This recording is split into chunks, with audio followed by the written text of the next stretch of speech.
然然可能過去日草高天天嘅樓塔點點度解，一座第4萬南片是40度嘅太陽塔，係啲通退起嘅，係4萬嘅地票之一。這座塔呢，目前也是我國現存年代最久的一座樓閣式磚塔。那麼大家看到了，塔高呢一共有7層，但是它的高度為64.5米。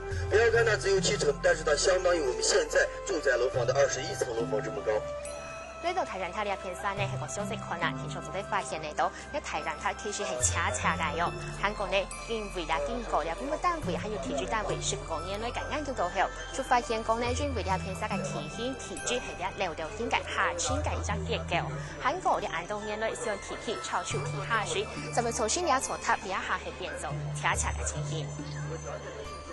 泰國太陽塔係建造法師對原土設計咗呢個後，專門翻譯建築老衝擊嘅素材。下個塔所採嘅位數隨通腿從岸上地盤，最大嘅複式自然式。寺廟建好以後呢，並邀請了從印度取經回來的玄奘法師呢做第一任住持，在咱們寺院弘法於人10餘年。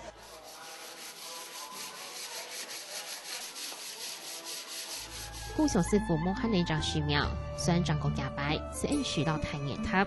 韓國之前10多年，看透歷史嘅發展老門路，韓劇彩彩，南北韓劇會繼續點點嘅壯麗兩座故鄉。下朝小風寒臉潮連，中國上市4萬嘅採訪報道。